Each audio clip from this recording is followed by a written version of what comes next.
विद्यार्थियों नमस्ते। आपका आपके अपने YouTube चैनल में हार्दिक स्वागत अभिनंदन। मैं हूं डॉक्टर सत्य मुदिता स्नेही, असिस्टेंट प्रोफेसर संस्कृत। हम जैन दर्शन का एक सामान्य परिचय पढ़ रहे हैं। इसके अंतर्गत हमने जैन दर्शन की ज्ञान मीमांसा अर्थात प्रमाण विचारों को पढ़ा। उसके बाद हमने स्यादवाद के जो सिद्धांत है, इसका जो ज्ञान मीमांसा सिद्धांत है उसको विस्तार से पढ़ा। और आज हम इसका तत्व मीमांसा सिद्धांत जो कि अनेकांतवाद के नाम से प्रसिद्ध है उसको विस्तार से पढ़ेंगे। तो जैसा कि आपको पता ही है, जैन दर्शन जो है वह नास्तिक दर्शनों में शामिल है, अर्थात यह वेद को प्रमाण नहीं मानता है। और जैन दर्शन की कुछ अपनी मौलिक विशेषताएं हैं जिसकी वजह से जैन दर्शन जो है बहुत ही प्रतिष्ठित हुआ और आज भी प्रतिष्ठित है। इसका जो शादवाद संबंधी सिद्धांत था उसमें हमने देखा था कि वह इस प्रकार की उदार सहिष्णु दृष्टि प्रदान करता है कि सभी प्रकार के दार्शनिक धार्मिक विवादों का समाधान उसके द्वारा प्राप्त किया जा सकता है। तो आज हम देखते हैं उसी सिद्धांत का जो है तत्व मीमांसा के संदर्भ में अगर हम वर्णन करें तो क्या वह निकल कर आता है। तो जैन दर्शन का जो एक सिद्धांत है जिसका नाम है बहुतत्ववादी सापेक्षिक वस्तुवाद, यह है इसका मूल सिद्धांत है। बहुतत्ववादी सापेक्षिक वस्तुवाद, इसका ही जो एक पहलू था वो तो था स्यादवाद जो कि ज्ञान मीमांसीय पहलू था। और जो आज हम देखेंगे इसी सिद्धांत का एक दूसरा पहलू जो कि होगा तत्व मीमांसीय पहलू जिसका नाम है अनेकांतवाद।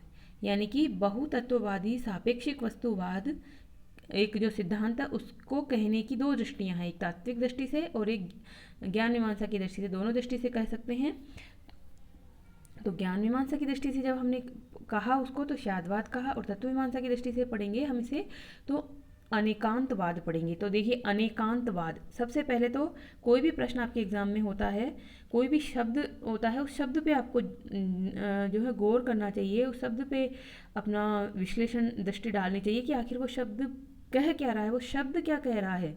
सिद्धांत तो बाद में निकल के आता है। तो इस शब्द में देखिए अनेक अंत और वाद, तीन शब्द है इसमें, अनेकांत प्लस वाद। अनेकांत में भी सवर्ण दिक् संधि, संस्कृत वाले बच्चे आराम से जानते हैं कि सवर्ण दिक् संधि है। अनेक प्लस अंत, तो अब अनेक, अनेक शब्द क्या है, अनेक का मतलब होता है जो एक नहीं है यानी अनेक। तो इन तीनों शब्दों को ही हम समझेंगे और आपको ये सिद्धांत बिल्कुल अच्छी तरह से याद हो जाएगा। तो अनेक का मतलब जो एक से अधिक है, एक से अधिक तो बहुत सारे हो सकते हैं, 2 3 4 5 या फिर अनंत, तो बहुत सारे, एक से अधिक जो भी हो वो अनेक में शामिल होता है। अंत, अंत शब्द का यहाँ मतलब है वस्तु भी और धर्म भी, यानी कि वस्तु और धर्म दोनों अर्थ लेंगे अंत शब्द का। और वाद यानी सिद्धांत, यानी कि वस्तुओं और धर्मों के संदर्भ में अनेकता को प्रतिपादित करने वाला सिद्धांत। तो अब देखिए स्क्रीन पर नजर डालिए आप, क्या दिखा रहा है आपको, जैन तत्वमीमांसा वास्तववादी और सापेक्षतावादी बहुत्ववाद है। ये जो शब्द हैं हर एक शब्द को समझना होगा कि क्या होता है तत्वमीमांसा, क्या होती है वास्तववादी होना। तो देखिए तत्वमीमांसा मैंने आपको पहले भी समझाया है कि दर्शन को तीन दृष्टियों से देखा जाता है। किसी भी दर्शन को उसकी तत्वमीमांसा क्या है, उसकी ज्ञान मीमांसा क्या है और उसकी आचार मीमांसा क्या है। तो यहाँ पर तत्वमीमांसा का मतलब है कि वह दर्शन मूल तत्वों के रूप में कितने तत्वों को मानता है, कितने पदार्थों को मानता है। तो ये तत्व पर मीमांसा करना यानी विवेचन करना। और वास्तववादी का क्या मतलब है, वस्तुवादी, वस्तुवादी मतलब रियलिस्टिक। रियलिस्टिक का मतलब होता है कि जो ज्ञाता से पृथक ज्ञेय की सत्ता होने, यानी ज्ञाता यानी ज्ञान करने वाला, जानने वाला, यानी जैसे मैं और ज्ञेय जिसको जाना जा रहा है, तो वह दोनों आपस में पृथक पृथक हैं, तो वो वस्तुवादी दर्शन होता है। यानी वास्तव में आपको जो दिख रहा है ये संसार में, उसमें और जो आप ज्ञान कर रहे हो उसमें दोनों में अंतर है, यानी वस्तु स्थिति जैसी है इसको वैसा स्वीकार करना। फिर आता है सापेक्षतावाद। तो सापेक्षतावाद तो अपेक्षा से, यानी कि कोई भी जो वस्तुएं होती है वह अपेक्षा से होती है, सापेक्ष होती है, हमेशा के लिए नहीं होती है। तो जैसे जो हम निषादवाद में भी देखा था कि कोई जब वर्णन कर रहे हैं किसी का, तो वहाँ पर किसी भी वस्तु की चार चीज़ों की दृष्टि से वर्णन करते हैं, उसका द्रव्य क्या है, उसका गुण क्या है, उसका देश क्या है, उसका क्या काल क्या है। तो इस तरह से वस्तुओं का जो है सापेक्षिक दृष्टि से देखा जाता है, यानी कि द्रव्य, रूप, देश और काल। कोई वस्तु जो है वो द्रव्य की दृष्टि से, जैसे अगर लाल है तो वो काली नहीं है, और कोई रूप की दृष्टि से, जैसे कि अगर वो गोल है तो वो चौकोर नहीं है, देश की दृष्टि से कि वो इस स्थान पर है तो उस स्थान पर नहीं है, और काल की दृष्टि से यानी वर्तमान काल में है तो वो भूतकाल में और भविष्य का उसका कह नहीं सकते हैं हम। तो इस प्रकार से बहुत अच्छे से शायद बाद में जो हमने समझा था वह सापेक्षतावाद का सिद्धांत ही था। और बहुत्ववाद, बहुत्ववाद का मतलब था बहुत सारी चीज़ें मानना, बहुत सारे गुण धर्मों को मानना। तो वस्तुएं भी बहुत सारी है और जो प्रत्येक वस्तु है उस प्रत्येक वस्तु में भी बहुत सारे गुण धर्म हैं। तो इसी को कहते हैं अनेकांतवाद, यानी कि जैन तत्वमीमांसा वास्तववादी और सापेक्षतावादी बहुत्ववाद है, इसे ही अनेकांतवाद कहते हैं। इस शब्द में अनेकांतवाद जो शब्द है उसमें अंत शब्द आपको दिख रहा है, उसके उस पद के दो अर्थ हैं, वस्तु भी है और धर्म भी है। अर्थात इस संसार में अनेक वस्तुएं हैं और प्रत्येक से इनमें से प्रत्येक वस्तु के अनेक धर्म हैं। तत्व को अनंत धर्मात्मक माना गया है, यानी कि सबसे पहली बात तो है वस्तुएं अनेक है, फिर अनेक में से भी अगर हम किसी एक को पकड़ें, क्योंकि अनेक वस्तुओं को सबको तो हम नहीं ले सकते, तो किसी एक को लें तो वो जो एक वस्तु है उसके भी अनंत धर्म है, असंख्य धर्म है। तो इसलिए जो तत्व है वो अनंत धर्मात्मक है। यहाँ पर तत्व भी बहुत सारे हैं और फिर उसमें धर्म भी बहुत सारे हैं, क्योंकि प्रत्येक वस्तु के अनंत धर्म होते हैं। तो ये प्रत्येक वस्तु के अनंत धर्म होते हैं, इसको जैन दर्शन में क्या कहा गया है, संस्कृत में अगर इसको हम कहें कोटेशन में, अनंत धर्मकम वस्तु, यानी वस्तु अनंत धर्म वाली है। अनंत धर्मात्मकम एव तत्वम, और तत्व भी अनंत धर्मों वाला है, ये कहा गया है यहाँ पर। तो जैन जो मत है, जैन जो दार्शनिक है, वह भौतिक जड़ पदार्थ को क्या कहते हैं, पुद्गल कहते हैं। पुद्गल, अब ये एक पारिभाषिक शब्द है, इसको हमें अच्छे से समझना पड़ेगा कि ये क्या होता है। तो इस जैन दर्शन में पुद्गल शब्द का अर्थ जो है वो कुछ और अर्थ में है, बौद्ध दर्शन में किसी और अर्थ में है।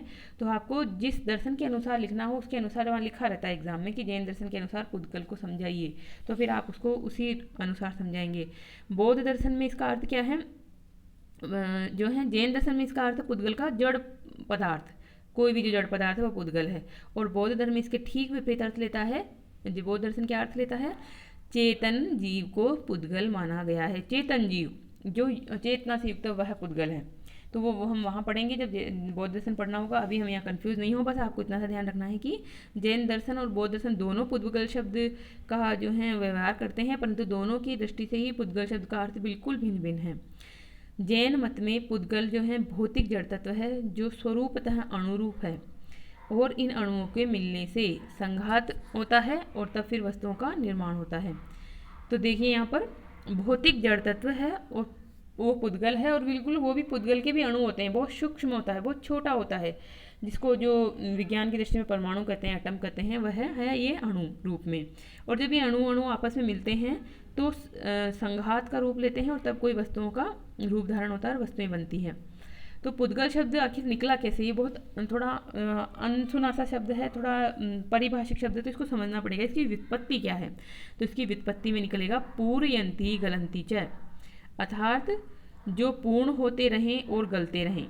पूर्यंती यानी पूर्ण होते रहें, बनते रहें, और गलते रहें यानी बिगड़ते रहें। जो बनते बिगड़ते रहते हैं यानी कि वस्तुओं का निर्माण होता है और फिर वह वापस उनका बिखराव हो जाता है, बिगड़ जाती है, नष्ट हो जाती हैं। तो पुद्गल संघात जो है वो बनते बिगड़ते रहते हैं। मूल अणु तो पुद्गल है, परंतु पुद्गलों का संघात जो है वो बनता बिगड़ता रहता है। संभवतः इसीलिए इसको पुद्गल कहा गया है। क्यों पुद्गल कहा गया है, क्योंकि पूर्यंती गलंती च, यह व्युत्पत्ति बताती है कि यह बनते बिगड़ते रहने वाले संघात होते हैं पुद्गल। तो पुद्गल संघात की परिभाषा में आएगा इस तरह से। अब आगे देखते हैं हम, भौतिक जड़ द्रव्य के लिए पुद्गल शब्द का प्रयोग केवल जैन दर्शन में मिलता है, यानी जैन दर्शन ही एकमात्र ऐसा दर्शन है जिसने पुद्गल को भौतिक जड़ द्रव्य के अर्थ में लिया है। अन्य दर्शन क्या कहते हैं फिर जड़ द्रव्य को, तो अन्य दर्शन जो है इसे परमाणु कहते हैं, प्रधान कहते हैं, प्रकृति कहते हैं, या फिर अचित कहते हैं, जिसमें चेतन नहीं होता वो अचित, और माया कहते हैं, आदि नामों से जानते हैं। तो थोड़ा थोड़ा साम्य मिलेगा हमें अन्य दर्शनों को जब हम पढ़ेंगे, तब आप पहचान पाएंगे कि यहाँ जो पुद्गल है वो जड़ तत्व के अर्थ में आया है, जड़ द्रव्य के अर्थ में आया है, और अन्य दर्शनों में ही उसे भिन्न भिन्न नामों से परमाणु, प्रधान, प्रकृति, अचित, माया इत्यादि नाम दिया गया है। जैन जो मत है उसके अनुसार चेतन जीव और अचेतन पुद्गल दो परस्पर भिन्न, स्वतंत्र और नित्य तत्व हैं तथा दोनों ही अनेक हैं। जीव जो है वो है चेतन होता है और पुद्गल जो हैं वो अचेतन होते हैं। तो चेतन और अचेतन जैसे एक दूसरे के विपरीत है, परस्पर भिन्न है, उसी प्रकार से यहाँ पर जीव और पुद्गल भी परस्पर भिन्न हैं। तो भिन्न भी हैं, स्वतंत्र भी हैं और नित्य तत्व, हमेशा रहने वाले तत्व हैं, तथा दोनों ही अनेक हैं। अनेक है, अनेक जीव हैं और अनेक ही पुद्गल के अणु हैं। तो इसीलिए यह जो है बहुत्ववादी वस्तुवाद है या वास्तववाद है, यानी कि रियलिस्टिक प्लुरलिज्म है। यहाँ पर बहुत सारी वस्तुएं हैं और वो भी रियल वाली हैं, जो वस्तुएं हमें वस्तुवाद के रूप में ज्ञाता और ज्ञेय जो है पृथक पृथक है यहाँ पर। तो यह लोक जो है अनंत जीवों से भरा पड़ा है। जीव यानी कि जिसको हम यहाँ पर जीव जो है, इसका मतलब है कि जीव तत्व, सजीव तत्व। तो सजीव तत्व किसमें होता है? जैन दर्शन के अनुसार देवताओं में, मानवों में, पशुओं में या वनस्पतियों में ही जीव नहीं होते हैं, अपितु धातुओं और पत्थरों जैसे जड़ पदार्थों में भी जीव रहता है। यानी कि सामान्य दृष्टि हमारी क्या होती है कि पत्थर तो निर्जीव है और जो कोई धातु है वो निर्जीव है, परंतु जो जैन दार्शनिक हैं वो ये मानते हैं कि जिसको सामान्यतः निर्जीव माना जाता है उसमें भी किसी न किसी रूप में जीवन होता है, जीव उसमें रहता है। तो इसीलिए जो जैन दर्शन है वो अहिंसावादी दर्शन है। उसने अपने सिद्धांत को इसलिए इतना दृढ़ बनाया है, अहिंसा के ऊपर ही उसका आधार टिका हुआ है, क्योंकि वो किसी भी वस्तु के प्रति आप हिंसा मत कीजिए। यानी कि हिंसा करने का मतलब है यहाँ पर मन वचन क्रम से किसी भी प्रकार का उसका नुकसान नहीं पहुँचाइए। तो धातुओं को, पत्थर को, इन सबको भी उनकी मूल प्रकृति में रहने दीजिए, उनकी मूल अवस्था में रहने दीजिए, उनको बहुत ज़्यादा आप छेड़छाड़ ना करें। जो वनस्पतियों से, पशुओं से जो है मानव, उनसे ज़्यादा छेड़छाड़ ना करें, क्योंकि उनमें भी जीवन होता है। उनके एक तारतम्य को, एक काल क्रम को, काल चक्र को आप भंग ना करें। इस काल चक्र को आप भंग करेंगे तो फिर वही है प्रकृति विनाश पे उतारू हो जाती है। जब हम जैसे वनस्पतियों को बहुत ज़्यादा अपने प्रयोग के लिए यूज़ करते हैं, जंगलों को काटते हैं, तो फिर उसका एक तारतम्य भंग होता है। तो यहाँ पर हमें ये ध्यान रखना होगा कि जैन दर्शन ने धातुओं और पत्थरों जैसे जो जड़ पदार्थ है उनमें भी जीव को माना है। पुद्गल अणु जो हैं वो अनेक हैं और अनंत हैं, जिनके संघात बनते बिगड़ते रहते हैं, और पुद्गल अणु के संघात से ही ये तरह तरह की वस्तुएं हमें दिखाई देती हैं। अब देखते हैं हम कि वस्तुएं जो हैं वह, हमने कहा कि अनंत है और उसमें अनेक धर्म हैं। तो प्रत्येक वस्तु में दो अंश हमें मान के चलना होगा, एक नित्यांश और एक अनित्यांश। नित्य मतलब जो नित्य रहे, हमेशा रहे, जो उसका बदले नहीं, और अनित्यांश मतलब जो बदलता रहे, जो उसमें कुछ समय के लिए ही रहे। तो नित्य शब्द के कारण ही, नित्यांश के कारण ही प्रत्येक वस्तु जो है वो नित्य या ध्रुव होती है। ध्रुव है ध्रुव्यात्मक, यानी अटलता, उसमें स्थिरता। जैसे ध्रुव शब्द कैसे निकला हुआ है आपको पता ही है। ध्रुव तारा जो है आकाश में हमेशा उत्तर दिशा में दिखाई देता है, हमेशा ही उत्तर में दिखाई देगा वो, तो उसमें ध्रुवता है। तो ध्रुव शब्द का मतलब होता है स्थिरता, नित्यता। और अनित्यांश के कारण जो वस्तुएं होती है वो उत्पत्ति और विनाशशील होती हैं। यानी उत्पत्ति यानी उत्पाद होगा उसका वो बनेगी, और विनाश यानी व्यय भी होगा। तो उत्पत्ति और विनाश से युक्त होता है कोई भी जो वस्तु होती है वह। तो इसीलिए यहाँ पर सत जो होती है, सत का क्या लक्षण होता है? यहाँ पर सत का लक्षण होता है उत्पाद, व्यय और ध्रुवता से संयुक्त होना। यानी कि उत्पाद, व्यय, ध्रुव्य संयुक्तम सत तत्वार सूत्र है, उसमें 5वां सूत्र है, उसमें ये बताया गया है कि उत्पाद, व्यय, ध्रुव्य संयुक्तम सत, यानी सत्य वही है। सत का मतलब ये नहीं कि जो हमेशा रहेगा, सत का मतलब ही है कि जो उत्पन्न होगा, फिर व्यय होगा उसमें, और जो है कुछ ध्रुव तत्व भी रहेंगे उसमें, कुछ नित्य अंश भी रहेंगे। जैसे कि यहाँ पर हम देखते हैं, हाँ, सोने के उदाहरण से देख सकते हैं। सोना जो होता है, स्वर्ण धातु है, उसमें चमक होती है और पीलापन होता है, वह उसका नित्य अंश है, ध्रुव अंश है उसका। परंतु सोने को जब हम अंगूठी का आकार देते हैं, जो है कुंडल का आकार देते हैं, कंगन का आकार देते हैं, तो उसके अनित्य अंश है। उसमें आपने परिवर्तन किया और उसका उत्पत्ति की, और फिर बाद में वापस आप उसको पिघला देते हो सोने को, उस अंगूठी को, तो वापस वो सोने में बदल जाता है। तो इस प्रकार से सबका मतलब यही है। तो प्रत्येक वस्तु या द्रव्य के अनंत धर्म होते हैं। इन धर्मों में कुछ धर्म वस्तु का स्वरूप होते हैं, अर्थात उस वस्तु के आवश्यक, अनिवार्य और अपृथक धर्म होते हैं, जिन्हें उस वस्तु से अलग नहीं किया जा सकता। जैसे कि सोने का जो है चमक और सोने का पीलापन, ये उसके आवश्यक धर्म हैं, अनिवार्य धर्म है। आप ऐसा नहीं कर सकते कि जो है सोने का जो है काला बना दोगे, कैसे भी करके उसको काला बना दोगे। अगर उसको काला बना दोगे, इसका मतलब है कि उसमें मिलावटी तत्व आपने डाल दिया है, तो वो सोना नहीं रहा फिर वो। तो कई बार जो है इसके परीक्षण की भी यही होती है, धातुओं के परीक्षण की विशेषताओं में देखा जाता है कि जो खरा सोना होगा, कोई मिलावट नहीं होगी, वह कभी भी काला नहीं पड़ेगा, उसकी चमक कभी भी नहीं जाएगी। और अगर चमक जा रही है तो इसका मतलब वो खरा सोना नहीं है, आपने उसमें दूसरा तत्व मिला दिया है, तो वो उसका अनिवार्य धर्म नहीं हुआ। और जो स्वरूप धर्म होते हैं, स्वरूप उसके खुद के रूप होते हैं, उनको क्या कहते हैं, गुण कहा जाता है, उनको गुण की संज्ञा दी गई है। तो यहाँ पर सोने के संदर्भ में पीलापन और चमक जो है वह गुण कहलाएगा। इसी प्रकार वस्तु के जो हैं अनेक धर्म होते हैं, उन अनेक धर्मों में कुछ आगंतुक धर्म भी होते हैं। आगंतुक का क्या मतलब होता है, आने जाने वाला, उस वस्तु में जो आते जाते रहते हैं, अर्थात उत्पन्न और विनाश को प्राप्त होते रहते हैं। जैसे कि सोने के संदर्भ में हम देखें तो उसको आपने अंगूठी का रूप दिया, उसको आपने कंगन का रूप दिया, तो वह उसका एक रूप अपने बदला, तो रूप जो है यहाँ पर उसका आगंतुक धर्म हुआ। तो इस प्रकार से यहाँ पर जो स्वरूप धर्म होते हैं उनको तो कहते हैं गुण, और जो आगंतुक धर्म होते हैं उनको कहते हैं पर्याय, जो कि बदलते रहते हैं। तो इस प्रकार से हम यहाँ पर दोनों अच्छी प्रकार समझ चुके हैं कि गुण और पर्याय में क्या अंतर होता है। तो गुण जो है वो स्वरूप धर्म है और पर्याय जो है वो आगंतुक धर्म होते हैं। गुण जो है किसी वस्तु में जो है अनिवार्य रूप से रहते हैं, आवश्यक रूप से रहते हैं, आप उनको बदल नहीं सकते हो। और जो पर्याय होते हैं वो उसके आगंतुक धर्म होते हैं, उत्पन्न विनष्ट होते रहते हैं, वो परिवर्तनशील होते हैं, आकस्मिक होते हैं और अनित्य होते हैं। तो इस प्रकार इन आगंतुक धर्मों को ही यहाँ पर पर्याय की संज्ञा दी गई है। तो इस प्रकार से द्रव्य का लक्षण अब क्या निकल के आता है हमारे सामने, द्रव्य का लक्षण निकल के आता है, द्रव्य का जो है परिभाषा में हम कहेंगे कि गुण पर्याय वाला होना, गुण और पर्याय से युक्त होना ही द्रव्य का लक्षण है। तो अगर संस्कृत में आप इसको कोटेशन में रूप में याद रखना चाहो तो गुण पर्यायवत द्रव्यम, गुण पर्यायवत द्रव्यम यानी गुण और पर्याय से युक्त, वत का मतलब है युक्त होने वाला पदार्थ ही द्रव्य कहलाता है। गुण हमने समझ लिया क्या है और पर्याय समझ लिया क्या है, तो आप समझा सकते हो कि द्रव्य वह है जिसमें कुछ धर्म जो हैं वो जो हैं हमेशा रहते हैं उसमें, जो कि उसके स्वरूप धर्म कहलाते हैं, और कुछ उसके बदलते हुए धर्म रहते हैं जो कि आगंतुक धर्म कहलाते हैं। पर्याय वह होता है। तो द्रव्य वह है जिसके गुण और पर्याय हों। तत्वों में एकता और अनेकता, जातित्व और व्यक्तित्व, नित्यता और अनित्यता दोनों साथ साथ रहती हैं। कोई भी जो तत्व होता है, कोई भी जो पदार्थ होता है, उसमें एकता भी रहती है, अनेकता भी रहती है।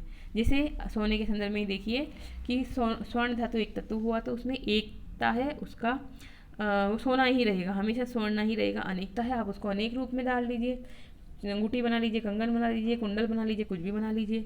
जातित्व और व्यक्तित्व है, तो जाति यानी सोना, स्वर्ण एक धातु है, जाति के रूप में उसमें स्वर्णत्व है, और व्यक्तित्व के रूप में कुंडलत्व, और जो भी है आप जो भी इसको रूप दे रहे हो अंगूठी को, तो इस प्रकार से ये बदल जाते हैं। अनित्य और नित्य भी इसी प्रकार से होते हैं। तो ये सब साथ साथ रहते हैं। जो सोना है वह सोना नित्य भी है, अनित्य भी है। वह जो है जाति से युक्त भी है, व्यक्ति से युक्त भी है, वह एक भी है, वह अनेक भी है। तो इस प्रकार उसमें हमेशा ये विरोधी तत्व, जो विरोधी तत्व दिखाई देते हैं वो उसमें रहते हैं, और इनमें कोई विरोध नहीं होता है, क्योंकि द्रव्य दृष्टि से एकता, जाति और नित्यता, और पर्याय दृष्टि से अनेकता, विशेषता और अनित्यता सिद्ध होती है।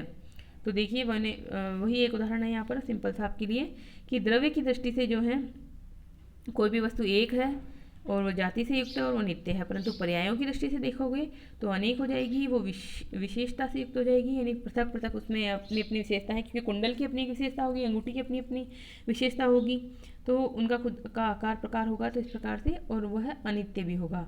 तो इस प्रकार यहाँ पर क्या है कि गुण की दृष्टि से और पर्यायों की दृष्टि से एकता और अनेकता जो है एक ही पदार्थ में हमेशा साथ साथ रह सकती है, उनमें कोई विरोध नहीं होता।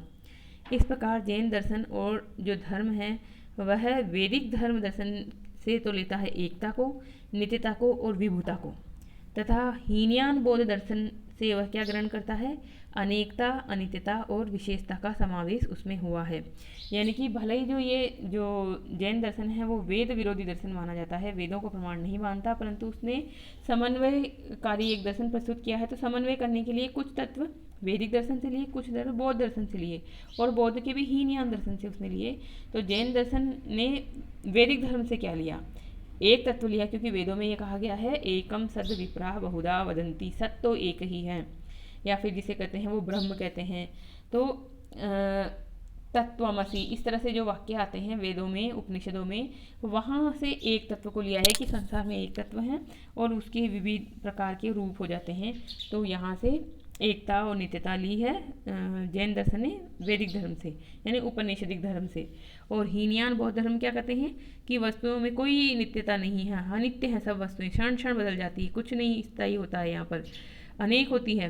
तो इस प्रकार से यहाँ से लिया उन्होंने ये तत्व। तो वस्तु के एक अंश को ही उसका संपूर्ण स्वरूप मान लेना एकांतवाद है। अब देखिए, एकांतवाद, जो अनेकांतवाद शब्द था उसका विपरीत शब्द है ये एकांतवाद, एक को ही प्रतिपादित करने वाला सिद्धांत। अब एक अंश, वस्तु के एक अंश को ही उसका सब कुछ मान लेने वाला अंश जो है एकांतवाद है, और ये असत्य और भ्रामक होता है। जैसे कि हमने शादवाद में जो अंधे का और हाथियों 6 अंधों का और एक हाथी का जो उदाहरण देखा था, जो भी अंधा जिस अंश को छूता है उसके बारे में कहता है कि यह हाथी जो है वो खंबे के समान है, परंतु वो तो उसका एक अंश ही था। उसने उसके पाँव को छूकर ही कहा कि हाथी जो है खंबे के समान है, तो उसको ही उसने पूर्णतः सत्य मान लिया था कुछ समय के लिए। तो बाद में जब उसके जो है सारे, उस हाथी के सारे अंगों को छुआ कर उसे पूछा गया तो उसने कहा कि नहीं नहीं, ये तो है अलग तरह का कोई जीव है, जिसमें हाथ जो पैर जो है खंबे के समान है, सूंड जो है अजगर के समान है, पूंछ जो है रस्सी के समान है। तो उनका खुद का ही भ्रम जो है दूर हो गया था। तो एक अंश को ही सब कुछ मान लेना जो है एकांतवाद होता है। जैन मत वस्तु के अनंत गुण और पर्याय स्वीकार करता है, अतः वह स्वयं को अनेकांतवादी कहता है। अब देखिए, ये जो स्क्रीन पर लाइन लिखी हुई है आपकी कि जैन मत वस्तु के अनंत गुण पर्याय स्वीकार करता है। तो अनंत गुण अनंत पर्याय, यानी अनंत शब्द को आप जो है दोनों के साथ जोड़ दीजिए। वस्तुओं में अनंत गुण होते हैं, वस्तुओं के जो है अनंत पर्याय होते हैं। अतः ये जो जैन दर्शन है वो अनेकांतवादी दर्शन है। तो अब समझ में आ गया होगा आपको कि अनेकांतवाद शब्द को आप कैसे समझाएंगे। अब हम आगे बढ़ते हैं, इस पर एक तरह से शादवाद और अनेकांतवाद दोनों का एक जगह लाएंगे और दोनों में देखेंगे कि किस तरह से कहा जा सकता है इन दोनों को। एक ही सिद्धांत के दो पहलू बताया जा सकता है इनको, यानी एक ही सिक्के के दो पहलू हैं, शादवाद और अनेकांतवाद। तो मानव सामान्य जो होता है, यानी सामान्य मानव के लिए सारी वस्तुओं को जानना या एक ही वस्तु के सारे धर्मों को जानना असंभव है। सामान्य मनुष्य, जैसे कि हम जो है सामान्य मनुष्य हैं, तो सारी वस्तुओं को जाने और सारी वस्तुओं के भी सारे गुण धर्मों को जाने, ऐसा तो असंभव होता है। तो फिर क्या होता है, संभव क्या होता है? तो संभव हमारे लिए होता है कि हम कुछ वस्तुओं को जानते हैं और कुछ वस्तुओं के भी कुछ ही गुण धर्मों को जानते हैं। तो इसलिए जो हमारा जो ज्ञान होता है वो आंशिक ही होता है, वह सर्वज्ञ हम अपने आप को नहीं कह सकते।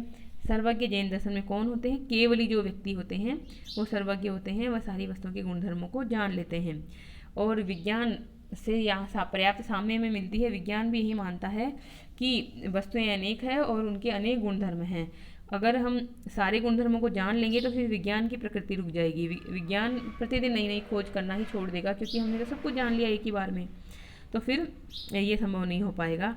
तो यहाँ पर जो है हमें जैन दर्शन और विज्ञान में पर्याप्त साम्य देखते हैं, और हम क्या कहते हैं, अपने संदर्भ में कहते हैं कि हम कुछ वस्तुओं को और उनके कुछ धर्मों को ही जान सकते हैं। एक वस्तु के सारे धर्मों को जान लेना सर्वज्ञ होना है। अगर एक वस्तु हो, कोई एक ही वस्तु हो और उसके सारे धर्मों को हम जान लें, तो हम कहेंगे कि हम इस वस्तु के बारे में सर्वज्ञ हैं, सब कुछ जानते हैं हम। जो एक वस्तु के सारे धर्मों को जानता है वह सारी वस्तुओं के सारे धर्मों को जान जाता है। ये भी यहाँ पर कहा जाता है, संस्कृत में क्या कहा जाता है, एको भाव सर्वता येन दृष्टा सर्वे भावा सर्वता तेन दृष्टा, यानी कि एक भाव जिसके द्वारा देखा गया है उसके द्वारा सभी भाव सब प्रकार से देख लिए गए हैं। तो जो एक वस्तु के सारे धर्मों को जान ले वह सारी वस्तुओं के सारे धर्मों को जान सकता है, और वह केवली व्यक्ति ही हो सकता है, सामान्य मनुष्य ऐसा नहीं कर सकता। सामान्य जो है हमारा सारा ज्ञान जो है, सामान्य व्यक्ति के संदर्भ में ये बात है कि हमारा सारा ज्ञान एकांगी, एक अंग वाला, आंशिक और अपूर्ण होता है, सीमित होता है और सापेक्ष होता है, तथा हमारे समस्त प्रकथन, परामर्श और न्याय वाक्य भी एकांगी, सीमित और सापेक्ष होते हैं। हमारे समस्त प्रकथन, हम जो भी कथन करते हैं, जो भी हम जजमेंट देते हैं, परामर्श करते हैं, जो भी हम न्याय वाक्य में अपनी बात को व्यक्त करते हैं, वो सब एक अंग को बताने वाली होती है, सापेक्ष होती है और सीमित होती है। जैसे कि जो अंधों ने ये बात कही थी कि जो है हाथी जो हैं वो खंबे के समान है, तो उन्होंने सिर्फ एक अंश को लिया था। तो फिर इस एक अंश को लेने पर तो हम जो है बात को सही तरह से कह नहीं पा रहे, तो फिर उसके आगे शात शब्द लगा के हमने कहा था इसको कि शात हाथी खंबे के समान है, यानी संभवतः हाथी जो है खंबे के समान है, यानी अपेक्षा बुद्धि से, अपेक्षया जिस अंधे ने जिस अंग को छुआ उसकी अपेक्षा से हाथी जो है वह खंबे के समान है, या सूंड को अजगर के समान कहा था, इत्यादि इत्यादि। तो इस प्रकार यहाँ पर ज्ञान मीमांसीय और तर्क शास्त्रीय सिद्धांत का नाम तो स्यादवाद था, जिसका विवेचन हम कर चुके हैं। और लोक में अनंत वस्तुएं हैं और इनमें से प्रत्येक वस्तु के अनंत धर्म होते हैं। इस तत्वमीमांसी सिद्धांत का नाम अनेकांतवाद है। तो जो स्क्रीन पर आपको दिखाई दे रहा है, हाईलाइट जो किया हुआ है, वह आपके नोट्स बनाने योग्य सामग्री है। आपकी सुविधा के लिए ऐसे कर दिया जाता है, क्योंकि दर्शन जो ऐसी चीज़ है ना कि सिर्फ ऊपरी ऊपरी पढ़ा देने से नहीं आएगा। आपको जो है एक बार पढ़ाया जाए, समझाया जाए, उसके बाद उसमें जो पारिभाषिक शब्द होते हैं उनको आप अपनी कॉपी में नोट्स बनाएं, लिखें, तब वो आपको अच्छी प्रकार से आएगा। और अगर एक बार आपने समझ लिया तो फिर आप उसको कभी नहीं भूलेंगे। तो समझाने की दृष्टि से पढ़ा रही हूँ मैं आपको। तो अब क्या बताएंगे, शादवाद को अगर एक लाइन में कहा जाए आपके द्वारा, तो शादवाद जो है वो जैन दर्शन का ज्ञान मीमांसीय और तर्कशास्त्रीय सिद्धांत का नाम है। इसके अनुसार प्रत्येक ज्ञान जो है वो आंशिक होता है और उस आंशिक ज्ञान की अभिव्यक्ति के लिए उस न्याय वाक्य में शाद शब्द का प्रयोग करना चाहिए। और अनेकांतवाद को क्या समझाएंगे आप, कि जैन दर्शन के अनुसार जो ये संसार है उसमें अनंत वस्तुएं हैं और इनमें से प्रत्येक वस्तु के अनंत धर्म हैं। इस तत्वमीमांसी सिद्धांत को ही यहाँ अनेकांतवाद कहा गया है। वस्तुतः ये जो दोनों वाद हैं, अनेकांतवाद और शादवाद, ये दोनों वाद ही एक ही सिद्धांत के दो रूप हैं। ये सिद्धांत क्या है, ये सिद्धांत है बहुत्ववादी सापेक्ष वस्तुवाद। बहुत्ववादी सापेक्ष वस्तुवाद नाम का जो एक सिद्धांत है, उसके ही दो पहलू, दो रूप हम मिलते हैं हमें यहाँ पर। सत्ता की दृष्टि से जो अनेकांतवाद है वही जो है ज्ञान की दृष्टि से स्यादवाद कहलाता है। तो इस प्रकार से आपकी परीक्षा में अगर अनेकांतवाद आए तो भी आप विस्तार से लिखना हो, आपको अगर 15 नंबर में या 10 नंबर में आए तो शादवाद को उसमें ज़रूर जोड़ें। और अगर शादवाद आए तो उसको उसमें अनेकांतवाद से शुरुआत करते हुए लिखें कि वस्तुएं चूँकि अनेक हैं, अनंत हैं, और अनंत वस्तुओं के अनंत गुण धर्मों को हम एक साथ व्यक्त नहीं कर सकते हैं, नहीं जान सकते हैं, नहीं व्यक्त कर सकते हैं। तो उसको हमें शाद शब्द का प्रयोग करते हुए व्यक्त करना चाहिए। तो इस प्रकार शादवाद जैन दर्शन का ज्ञान मीमांसी सिद्धांत है और अनेकांतवाद जैन दर्शन का तत्व मीमांसी सिद्धांत है। तो आपके एग्जाम में छोटे प्रश्न भी आते हैं, तो वहाँ पर 30 शब्दों में जो प्रश्नों का जवाब देना होता है, वहाँ पे क्या होता है, यही पूछ सकते हैं आपको कि अनेकांतवाद क्या है, या पूछ सकते हैं शादवाद क्या है, या उल्टा भी पूछ सकते हैं कि जैन दर्शन के तत्व मीमांसी सिद्धांत का नाम बताइए, जैन दर्शन के ज्ञान मीमांसी सिद्धांत का नाम बताइए। तो इस प्रकार से आपको जब कोई सिद्धांत अच्छे से आ जाता है तो आपको किसी भी प्रकार से पूछा जाए आप उसका उत्तर लिख सकते हैं। तो आज हम जैन दर्शन को इसको यहीं समाप्त करते हैं। आपको ज़रूर वीडियो अच्छा लग रहा होगा तो आप इसको जो है ज़्यादा से ज़्यादा लाइक कीजिए, अन्य मित्रों तक, आपके सहपाठियों तक भी पहुंचाइए इसको। और किसी भी तरह का आपका कोई सुझाव हो तो कमेंट बॉक्स में अवश्य लिखें, क्योंकि आपकी जो सकारात्मक सुझाव होते हैं, सकारात्मक जो कमेंट होते हैं, उसे हमें एक मोटिवेशन मिलता है और प्रयास से हम इस कार्य को करते हैं। कितना भी मुश्किल समय हो, कितना भी दूसरे काम हो, ये काम जो है हम करते ही करते हैं कि बच्चों के हित के लिए ज़रूरी है। और चैनल पर पहली बार आए हैं, सब्सक्राइब नहीं किया है तो सब्सक्राइब कर लीजिए, बेल आइकन को दबाकर ऑल शब्द को क्लिक कर लीजिए, ताकि आपको इस चैनल पर डाले जाने वाले सभी वीडियो के नोटिफिकेशन आपको तुरंत मिल जाए, आप किसी भी वीडियो से वंचित ना रहें। तो धन्यवाद, कल फिर मिलेंगे किसी अन्य विषय के साथ। तब तक के लिए स्वस्थ रहिए, खुश रहिए, पढ़ते रहिए। बहुत बहुत आभार, धन्यवाद।